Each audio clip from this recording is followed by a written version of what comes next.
ਤਾਂ ਉਸਦਾ ਸੁਖਬੀਰ ਸਿੰਘ ਜੀ ਬਾਦਲ ਸਾਹਿਬ ਦਾ ਕੰਮ ਕਰਨ ਦਾ ਤਰੀਕਾ ਬਿਲਕੁਲ ਹੀ ਹੋਰ ਹੈ। ਇਹਨਾਂ ਦੇ ਵਿੱਚ ਥੋੜਾ ਘਮੰਡ ਹੈ, ਜਿਹਨੂੰ ਆਪਾਂ ਪੰਜਾਬੀ 'ਚ ਕਹੋ ਵੀ ਆਕੜ ਹੈ। ਮੂਰਲੇ ਬੰਦੇ ਦੀ ਜਿਹੜੀ ਗੱਲ ਪ੍ਰੋਪਰਲੀ ਨਹੀਂ ਸੁਣਨੀ, ਆਪਣੀ ਗੱਲ ਹੀ ਸੁਣਨੀ। ਕਿ ਜਿਹੜੇ ਮੇਰੇ ਪੁਰਖੇ ਸੀ, ਮੇਰੇ ਬਜ਼ੁਰਗ ਸੀ, ਦਾਦਾ ਦਾਦੀ ਪੜਦਾਦੇ, ਮੇਰੇ ਚਾਚਾ ਜੀ, ਮੇਰੇ ਪਿਤਾ ਜੀ ਦੋਨੋਂ ਦੁਨੀਆ ਦੇ ਵਿੱਚ ਹੈ ਨਹੀਂ, ਮੇਰੇ ਮਾਤਾ ਜੀ ਸਾਰੇ ਜਿਹੜੇ ਹੈ ਉਹ ਕਾਂਗਰਸ ਪਾਰਟੀ ਦੇ ਸਪੋਰਟਰ ਸੀ। ਇਹ ਮੈਂ ਸ਼੍ਰੋਮਣੀ ਅਕਾਲੀ ਦਲ ਦੇ ਵਿੱਚ ਆਇਆ ਸੀ, ਤਾਂ ਮੈਂ ਇਹ ਫੀਲ ਕਰਦਾ ਕਿ ਮੈਂ ਆਪਣੇ ਪੁਰਖਿਆਂ ਦੀ ਜਿਹੜੀ ਹੈ ਸੇਧ ਤੇ ਚੱਲਦਾ ਹੋਇਆ ਇਹ ਮੇਰੇ ਲਈ ਘਰ ਵਾਪਸੀ ਹੈ।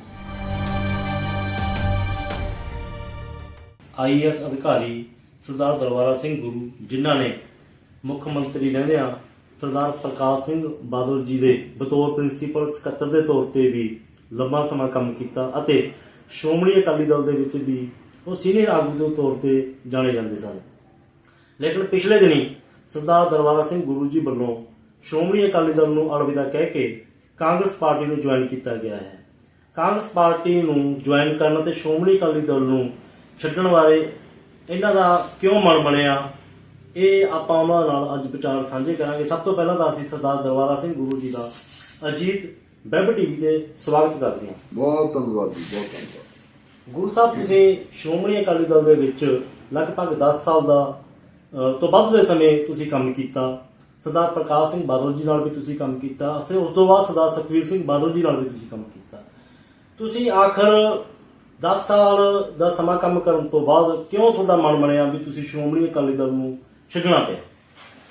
ਇਸ ਤਰ੍ਹਾਂ ਦੀ ਕਿ ਸਰਦਾਰ ਪ੍ਰਕਾਸ਼ ਸਿੰਘ ਜੀ ਬਾਦਲ ਸਾਹਿਬ, ਉਹਨਾਂ ਦਾ ਮੈਂ ਦਿਲ ਦੀਆਂ ਗਹਿਰਾਈਆਂ ਤੋਂ ਜਿਹੜਾ ਸਤਿਕਾਰ ਕਰਦਾ। ਉਹਨਾਂ ਦਾ ਕੰਮ ਕਰਨ ਦਾ ਤਰੀਕਾ, ਉਹਨਾਂ ਦਾ ਗੱਲਬਾਤ ਕਰਨ ਦਾ ਤਰੀਕਾ, ਠਰਮੇ ਨਾਲ ਫੈਸਲੇ ਲੈਣੇ, ਅਗਲੇ ਮੂਹਰਲੇ ਬੰਦੇ ਦੀ ਗੱਲ ਸੁਣਨੀ। ਫੈਸਲਾ ਤਾਂ ਦੇਖੋ ਲੀਡਰ ਨੇ ਲੈਣਾ ਹੁੰਦਾ, ਸੀਨੀਅਰ ਲੀਡਰ ਨੇ, ਚਾਹੇ ਮੁੱਖ ਮੰਤਰੀ ਨੇ, ਚਾਹੇ ਪਾਰਟੀ ਪ੍ਰਧਾਨ ਨੇ, ਪਰ ਗੱਲ ਸੁਣਨੀ, ਗੱਲ ਸੁਣ ਕੇ ਫਿਰ ਫੈਸਲਾ ਕਰਨਾ। ਉਹਨਾਂ ਦੇ ਨਾਲ ਮੈਂ ਬਹੁਤ ਅੱਛੀ ਤਰ੍ਹਾਂ ਸ਼੍ਰੋਮਣੀ ਅਕਾਲੀ ਦਲ ਦੇ ਵਿੱਚ ਕੰਮ ਕੀਤਾ। ਉਹਨਾਂ ਦਾ ਜਿਸ ਤਰ੍ਹਾਂ ਤੁਹਾਨੂੰ ਪਤਾ ਹੈ ਕਿ ਜਦੋਂ ਮੁੱਖ ਮੰਤਰੀ ਸਨ, ਮੈਂ ਉਹਨਾਂ ਦਾ ਪ੍ਰਿੰਸੀਪਲ ਸੈਕਟਰੀ ਵੀ ਰਿਹਾ, ਤੇ ਉਹ ਪ੍ਰਿੰਸੀਪਲ ਸੈਕਟਰੀ ਦੇ ਤੌਰ ਤੇ ਵੀ ਉਹਨਾਂ ਦਾ ਇਹੀ ਕਿਹਾ ਹੋਇਆ ਸੀ ਕਿ ਤੁਸੀਂ ਜਿਹੜੀ ਗੱਲ ਤੁਹਾਡੇ ਮਨ ਦੇ ਵਿੱਚ ਆਉਂਦੀ ਹੈ ਉਹ ਮੈਨੂੰ ਦੱਸਣੀ ਹੈ। ਤੁਸੀਂ ਇਹ ਨਾ ਸੋਚੋ ਇਹ ਪਤਾ ਨਹੀਂ ਗਲਤ ਹੋ ਠੀਕ ਹੋ, ਮੈਂ ਉਹ ਫੈਸਲਾ ਲੈਣਾ ਕਿਉਂਕਿ ਕੀ ਕਰਨਾ। ਤਾਂ ਮੇਰਾ ਵੱਲ ਕਹਿਣ ਦਾ ਵੀ ਉਹਨਾਂ ਨੇ ਖੁੱਲ੍ਹ ਦਿੱਤੀ ਸੀ ਕਿ ਤੁਸੀਂ ਆਪਣੀ ਗੱਲਬਾਤ ਕਰੋ। ਤੇ ਉਹ ਜਦੋਂ ਸੀਨ ਤੇ ਸੀ ਤਾਂ ਮੈਂ ਸ਼੍ਰੋਮਣੀ ਅਕਾਲੀ ਦਲ ਦੇ ਵਿੱਚ ਬਹੁਤ ਹੀ ਕੰਫਰਟੇਬਲ ਫੀਲ ਕਰ ਰਿਹਾ ਸੀ ਔਰ ਚੱਲਿਆ।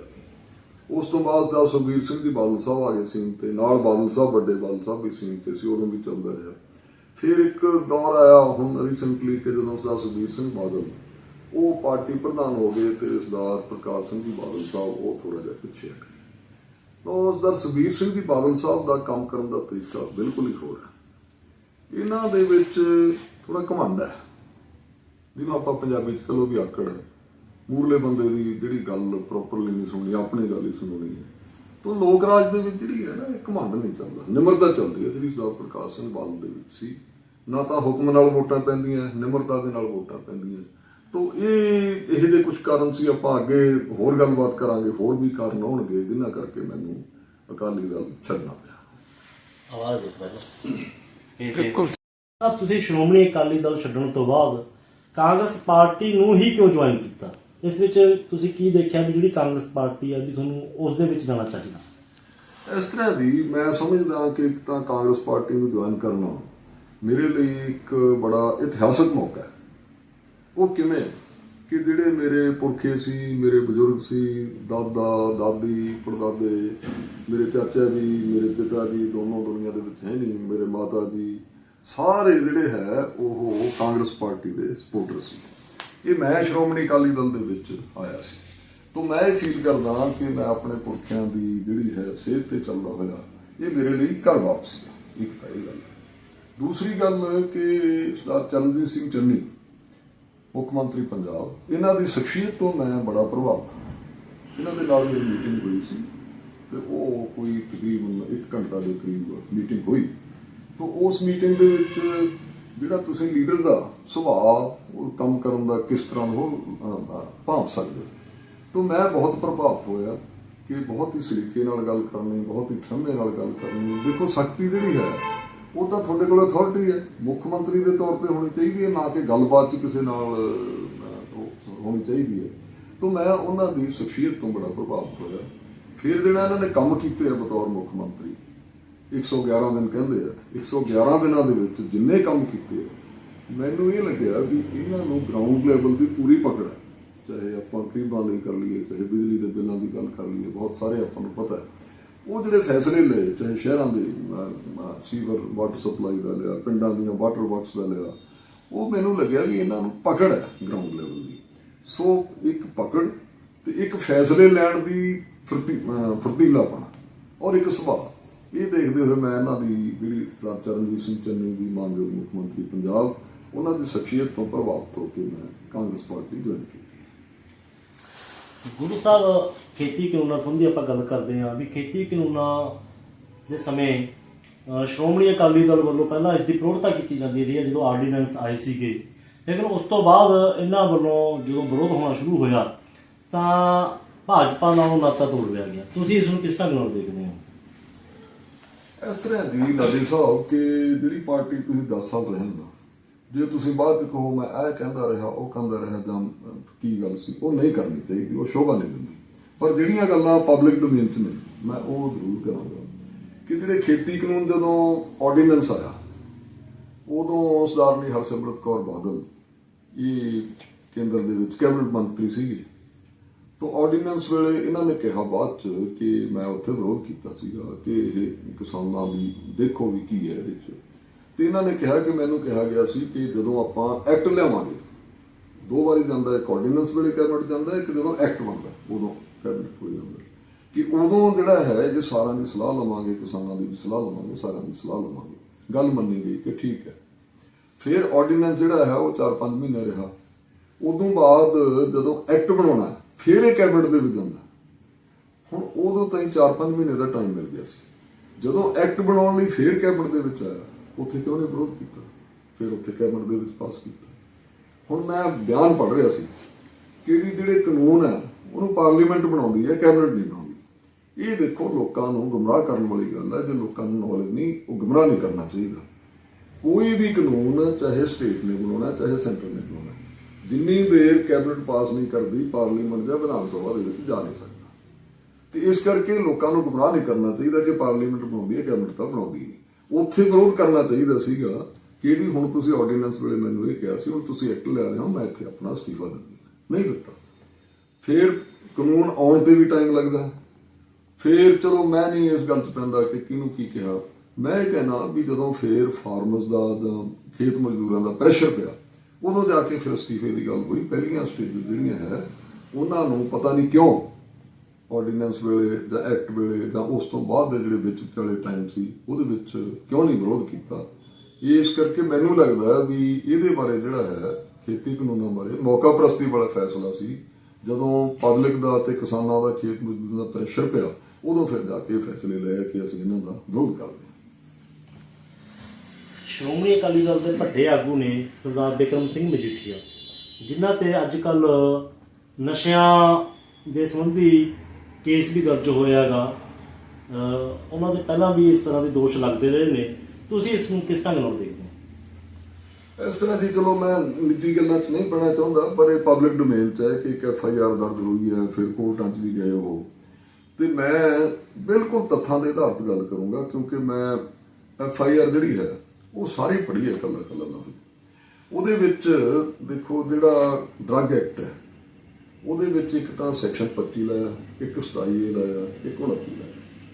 ਉਹਦੇ ਵਿੱਚ ਕੀ ਹੈ ਕਿ ਕੋਈ ਵੀ ਇਨਸਾਨ ਜਿਹੜਾ ਹੈ ਜਾਂ ਬੰਦਾ ਜਾਂ ਕੋਈ ਵੱਡਾ ਲੀਡਰ, ਜੇ ਕੋਈ ਆਪਣੀਆਂ ਗੱਡੀਆਂ ਜਿਹੜੀਆਂ ਹੈ ਉਹ ਇਹੋ ਜਿਹੇ ਸਮਗਲਰਾਂ ਨੂੰ ਦਿੰਦਾ, ਕੋਈ ਆਪਣੇ ਘਰ 'ਚ ਠਹਿਰਾਉਂਦਾ, ਕੋਈ ਉਹਨਾਂ ਦੇ ਨਾਲ ਬਿਜ਼ਨਸ ਸਾਂਝ ਹੈ, ਇਹ 3 ਸੈਕਸ਼ਨਾਂ ਦੇ ਵਿੱਚ ਇਹ ਗੱਲ ਹੁੰਦੀ ਹੈ, ਜਾਂ ਉਹਨਾਂ ਨੂੰ ਸ਼ੈਲਟਰ ਦਿੰਦਾ, ਘਰੇ ਠਹਿਰਾਉਂਦਾ। ਹੁਣ ਇਹ ਸੈਕਸ਼ਨ ਜਿਹੜੇ ਹੈ ਇਹਦੇ ਵਿੱਚ ਜਿਹੜੀ STF ਬਣੀ ਸੀ, ਜਿਹਨੂੰ ਆਪਾਂ ਸਟੇਟ ਟਾਸਕ ਫੋਰਸ ਕਹਿੰਦੇ ਹਾਂ, ਹਰਪ੍ਰੀਤ ਸਿੰਘ ਸਿੱਧੂ ਜਿਹਦੇ ਐਡੀਸ਼ਨਲ DG ਸੀਗੇ, ਤੇ ED ਨਰਿੰਦਰ ਸਿੰਘ ਸੀਗੇ ED ਦੇ ਡਿਪਟੀ ਡਾਇਰੈਕਟਰ। ਉਹ ਜੋ ਹਰਪ੍ਰੀਤ ਸਿੱਧੂ ਦੀ ਰਿਪੋਰਟ ਆ ਉਹ ਮੈਂ ਪੜ੍ਹੀ ਆ, ਮੈਂ ਆਪਣੇ ਕੋਲ ਤਾਂ ਕੁਝ ਕਹਿ ਨਹੀਂ ਸਕਦਾ। ਉਹਦੇ ਵਿੱਚ ਉਹਨਾਂ ਨੇ ਕਿਹਾ ਕਿ ਸਰਦਾਰ ਬਿਕਰਮ ਸਿੰਘ ਮਜੀਠੀਆ, ਨਾ ਮੇਰੇ ਯਾਦ ਨਹੀਂ ਕਿ ਜਿਹੜੇ ਅੰਤਰਰਾਸ਼ਟਰੀ ਡਰੱਗ ਸਮਗਲਰ ਨੇ ਜਾਂ ਇੱਥੋਂ ਵਾਲੇ ਨੇ, ਉਹਨਾਂ ਨੂੰ ਉਹ ਸਰਕਾਰੀ ਗੱਡੀਆਂ ਵੀ ਦਿੰਦੇ ਰਹੇ, ਜਿਪਸੀਆਂ ਵੀ ਦਿੰਦੇ ਰਹੇ, ਸਿਕਿਉਰਿਟੀ ਵੀ ਦਿੰਦੇ ਰਹੇ, ਉਹਨਾਂ ਨੂੰ ਆਪਦੇ ਘਰ 'ਚ ਵੀ ਠਹਿਰਾਉਂਦੇ ਰਹੇ, ਔਰ ਉਹ ਇਹਨਾਂ ਦੇ ਵਿਆਹ ਵੇਲੇ ਇਹਨਾਂ ਦੇ ਵਿਆਹ 'ਚ ਵੀ ਆਏ, ਔਰ ਫਿਰ ਇੱਕ ਕਿਹਾ ਵੀ 35 ਲੱਖ ਰੁਪਏ ਦੀ ਉਧਰੋਂ ਇਹਨਾਂ ਨੂੰ ਟ੍ਰਾਂਸਫਰ ਵੀ ਹੋਈ ਹੈ। ਠੀਕ ਹੈ। ਹੁਣ ਇਹ ਮੈਂ ਪੜ੍ਹਿਆ ਸੀ ਅਖਬਾਰਾਂ 'ਚ ਕਿ ਇਹਨਾਂ ਨੂੰ ਕਿਹਾ ਗਿਆ ਕਿ ਤੁਸੀਂ ਆਪਣੇ ਵਿਆਹ ਦੀ CD ਦਿਓ, ਜੇ ਮਨ 'ਚ ਕੋਈ ਧੁੜਕੂ ਨਹੀਂ ਸੀ ਦੇ ਦਿੰਦੇ, ਤੇ ਉਹ ਬੰਦੇ ਉੱਥੇ ਆਏ। ਹੁਣ ਗੱਲ ਇਹ ਹੈ ਕਿ ਇਹ ਕਹਿਣਾ ਕਿ ਇਹ ਮੇਰੇ ਤੇ ਸਿਆਸੀ ਰੰਜਿਸ਼ ਹੈ, ਮੈਨੂੰ ਨਹੀਂ ਲੱਗਦਾ ਕਿ ਸੈਕਸ਼ਨ ਤਾਂ ਜਿਹੜੇ ਲਾਏ ਹੈ ਕੋਈ ਇਹਦੇ 'ਚ ਇਹ ਤਾਂ ਨਹੀਂ ਪਾਇਆ ਵੀ ਚਿੱਟਾ ਰਿਕਵਰ ਹੋਇਆ, ਠੀਕ ਹੈ, ਵੀ ਨਜਾਇਜ਼ ਪਾਤਾ, ਜਿਹੜੇ ਸੈਕਸ਼ਨ ਲਾਏ ਆ। ਫਿਰ ਹੁਣ ਕੋਰਟਾਂ 'ਚ ਆਪਾਂ ਜਾਈਏ, ਜਦੋਂ ਸੈਸ਼ਨ ਜੱਜ ਦੇ ਪਾਈ ਹੈ ਐਂਟੀਸਪੇਟਰੀ ਬੇਲ ਲਈ, ਉਹ ਮੈਂ ਆਰਡਰ ਸਾਰਾ ਪੜ੍ਹਿਆ, ਉਹਦੇ ਵਿੱਚ ਮਾਨਯੋਗ ਕੋਰਟ ਨੇ ਕਿਹਾ ਕਿ ਇਸ ਕੇਸ ਦੇ ਵਿੱਚ ਕਸਟੋਡੀਅਲ ਇੰਟੈਰੋਗੇਸ਼ਨ ਜਿਹੜੀ ਹੈ ਉਹ ਨੈਸੈਸਰੀ ਹੈ। ਮਤਲਬ ਵੀ ਥਾਣੇ 'ਚ ਇੰਟੈਰੋਗੇਸ਼ਨ ਕੱਢ ਕੇ ਇਹਦੇ ਤੱਥ ਨਿਕਲਣਗੇ, ਕੋਈ ਸਟੇਟਮੈਂਟਾਂ ਦੇ ਬੇਲ ਦੇ ਲਈ ਸਟੇਟਮੈਂਟਾਂ ਨਾਲ ਨਹੀਂ ਨਿਕਲਣਗੇ। ਫਿਰ ਮੈਂ ਹਾਈ ਕੋਰਟ, ਮਾਨਯੋਗ ਹਾਈ ਕੋਰਟ ਦਾ ਫੈਸਲਾ ਵੀ ਪੜ੍ਹਿਆ, ਉਹਨਾਂ ਨੇ ਵੀ ਕਿਹਾ ਕਿ ਜਿਹੜਾ ਸਟੇਟ ਦੇ ਵਕੀਲ ਸੀ ਮਾਨਯੋਗ ਚਿਦੰਬਰਮ ਸਾਹਿਬ, ਕਿ ਉਹਨਾਂ ਨੇ ਸਕਸੈਸਫੁਲੀ ਇਹ ਮੇਰੇ ਸਾਹਮਣੇ ਰੱਖਤਾ ਹੈ ਕਿ ਇਸ ਕੇਸ ਦੇ ਵਿੱਚ ਕਸਟੋਡੀਅਲ ਇੰਟੈਰੋਗੇਸ਼ਨ, ਥਾਣੇ 'ਚ ਇੰਟੈਰੋਗੇਸ਼ਨ ਜਿਹੜੀ ਹੈ ਉਹ ਨੈਸੈਸਰੀ ਹੈ। ਇੱਕ ਫਿਰ ਇਹ ਡਰੱਗ ਐਕਟ ਦੇ ਵਿੱਚ ਇੱਕ ਸੈਕਸ਼ਨ 37 ਹੈ, ਜਿਹਦੇ ਵਿੱਚ ਇਹ ਹੈ ਕਿ ਜੇ ਐਂਟੀਸਪੇਟਰੀ ਬੇਲ ਲੈਣੀ ਹੈ ਤਾਂ ਕੰਸਰਨ ਕੋਰਟ ਨੂੰ ਲਿਖਣਾ ਪੈਂਦਾ ਹੈ ਕਿ ਮੈਂ ਮੁੱਢਲੇ ਤੌਰ ਤੇ ਸੈਟੀਸਫਾਈਡ ਹਾਂ ਕਿ ਇਹ ਬੰਦਾ ਜਿਹੜਾ ਹੈ ਮੁੱਢਲੇ ਤੌਰ ਤੇ ਦੋਸ਼ੀ ਨਹੀਂ ਲੱਗਦਾ, ਤਾਂ ਬੇਲ ਦਿੱਤੀ ਜਾ ਸਕਦੀ ਹੈ। ਇਹ ਇੱਕ ਐਡੀਸ਼ਨਲ ਹੈ। ਤਾਂ ਉਹ ਮਾਨਯੋਗ ਜੱਜ ਨੇ ਲਿਖਿਆ ਕਿ ਇਹ ਮੈਂ ਨਹੀਂ ਆਪਣੀ ਸੈਟੀਸਫੈਕਸ਼ਨ ਲਿਖੀ ਜਾ ਸਕਦੀ ਮੇਰੇ ਵੱਲੋਂ ਕਿ ਇਹ ਦੋਸ਼ੀ ਨਹੀਂ ਹੈ, ਤਾਂ ਇਸ ਕਰਕੇ ਐਂਟੀਸਪੇਟਰੀ ਬੇਲ ਹੈ ਜਿਹੜੀ ਉਹ ਰੱਦ ਕੀਤੀ ਜਾਂਦੀ ਹੈ। ਫਿਰ ਇਹ ਸੁਪਰੀਮ ਕੋਰਟ 'ਚ ਗਏ, ਸੁਪਰੀਮ ਕੋਰਟ ਦਾ ਫੈਸਲਾ ਵੀ ਮੈਂ ਪੜ੍ਹਿਆ, ਉਹਨਾਂ ਨੇ ਲਿਖਿਆ ਵੀ ਜਿਹੜਾ ਹਾਈ ਕੋਰਟ ਦਾ ਫੈਸਲਾ ਹੈ ਐਂਟੀਸਪੇਟਰੀ ਬੇਲ ਰੱਦ ਕਰਨ ਦਾ, ਸਾਡੇ ਕੋਲ ਕੋਈ ਕਾਰਨ ਨਹੀਂ, ਕੋਈ ਰੀਜ਼ਨ ਨਹੀਂ ਕਿ ਇਹਦੇ ਸੀ ਅਸੀਂ ਪਰ ਮਾਨਯੋਗ ਸੁਪਰੀਮ ਕੋਰਟ ਨੇ ਜੋ ਅਖਬਾਰਾਂ 'ਚ ਵੀ ਪੜ੍ਹਿਆ, ਉਹਨਾਂ ਨੇ ਕਿਹਾ ਵੀ ਚੋਣਾਂ ਨੇ, ਇੱਕ ਕੋਈ ਲੀਡਰ ਚੋਣ ਲੜਨੀ ਚਾਹੁੰਦਾ, ਤੁਸੀਂ ਚੋਣ ਲੜਨ ਦਿਓ, ਆਪਾਂ ਇੱਕ ਲੋਕ ਰਾਜ ਦੇ ਵਿੱਚ ਰਹਿ ਰਹੇ ਹਾਂ। ਉਹ ਇਹ ਵੀ ਅਖਬਾਰਾਂ 'ਚ ਲਿਖਿਆ ਕਿ ਉਹਨਾਂ ਨੇ ਕਿਹਾ ਕਿ ਅਸੀਂ ਸਰਕਾਰ ਦੇ ਜਾਂ ਪੁਲਿਸ ਦੇ ਕੋਈ ਹੱਥਾਂ ਨੂੰ ਬੰਨ੍ਹ ਨਹੀਂ ਰਹੇ ਕਿ ਤੁਸੀਂ ਡਰੱਗ ਤੇ ਐਕਸ਼ਨ ਨਾ ਲਓ, ਤੁਸੀਂ ਲੈ ਲਓ, ਇਹ ਮਤਲਬ ਜਿਹੜਾ ਹੈ ਚੋਣ ਲੜ ਲੈਣ ਦਿਓ। ਹੁਣ ਕੀ ਹੈ ਕਿ ਕੋਈ ਐਂਟੀ ਜਿਹੜੀ ਆਹ ਹੋਇਆ ਨਾ ਕਿ ਹੁਣ ਚੋਣ ਲੜਨ ਦਿਓ, ਇਹ ਕੋਈ ਮੈਰਿਟ ਤੇ ਨਹੀਂ ਹੋਈ ਐਂਟੀਸਪੇਟਰੀ ਬੇਲ, ਤੱਕ ਹੈ ਚੋਣ ਲੜ ਲੈਣ ਦਿਓ।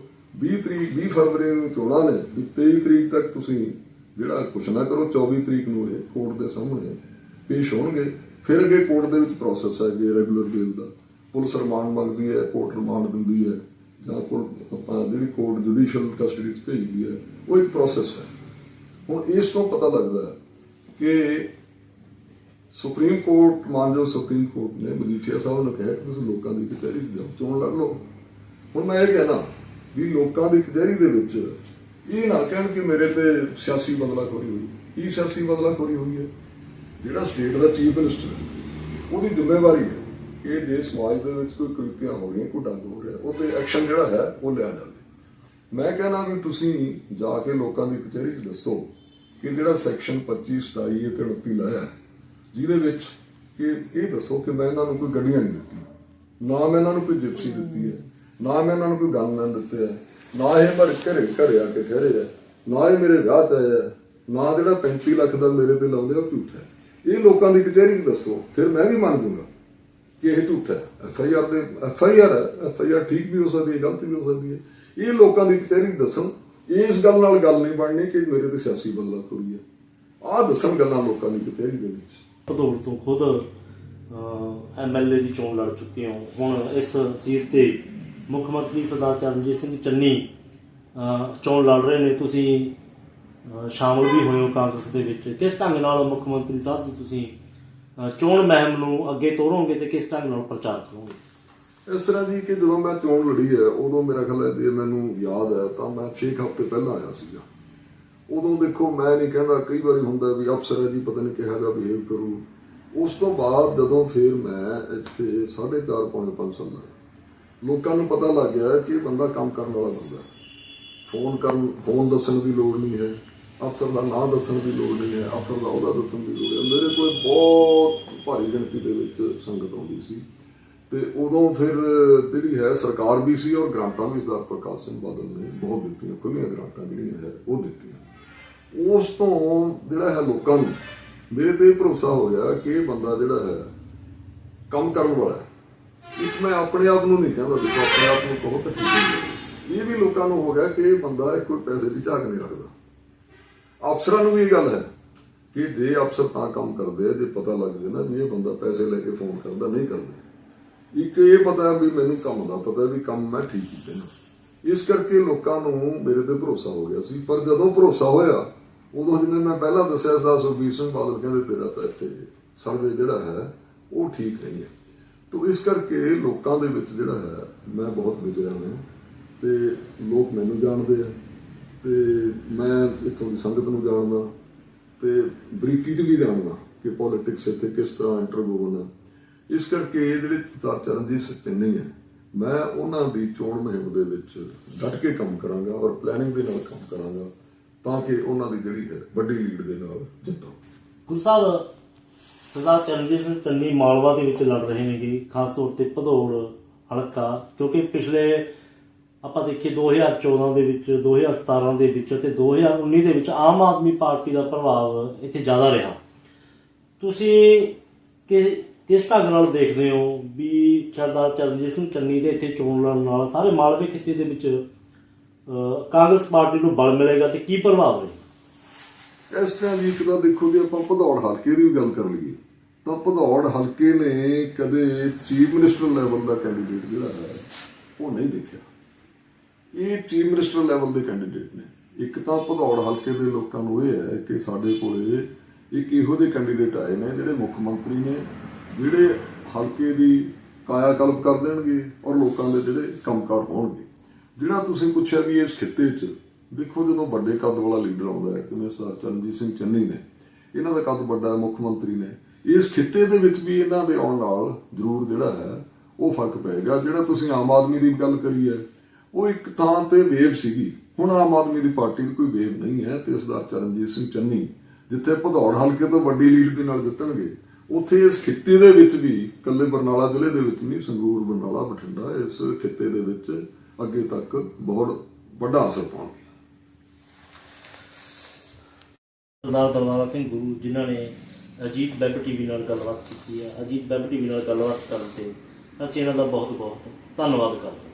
ਬਹੁਤ ਮਿਹਰਬਾਨੀ ਜੀ, ਬਹੁਤ ਮਿਹਰਬਾਨੀ। ਹੁਣ ਮੈਨੂੰ ਆਪਣੇ ਘਰ ਵਾਲੇ ਤੋਂ ਪੈਸੇ ਮੰਗਣ ਦੀ ਲੋੜ ਨਹੀਂ ਪੈਣੀ ਤੇ ਚਿੰਤੀ ਦੀ ਫੀਸ ਉਹ ਵੀ ਮੈਂ ਆਪ ਹੀ ਭਰ ਦੇਣੀ ਹੈ ਤੇ ਬੇਬੇ ਦੀਆਂ ਦਵਾਈਆਂ ਉਹ ਵੀ ਮੈਂ ਆਪ ਹੀ ਲਿਆਉਣੀਆਂ ਨੇ। ਮੇਰਾ ਵੀਰ ਸੁਖਬੀਰ, ਸਾਡਾ ਆਪਣਾ ਸੁਖਬੀਰ ਬਾਦਲ ਆਉਣ ਵਾਲਾ ਹੈ, ਉਹ ਦੇਊਗਾ ਮੈਨੂੰ 24,000 ਰੁਪਏ ਹਰ ਸਾਲ, ਉਹ ਵੀ ਮੇਰੇ ਆਪਣੇ ਖਾਤੇ ਵਿੱਚ। ਮੇਰੀ ਵੋਟ ਉਹਨੂੰ ਜਿਹੜਾ ਔਰਤਾਂ ਦਾ ਮੋੜੇ ਮਾਨ ਸਨਮਾਨ।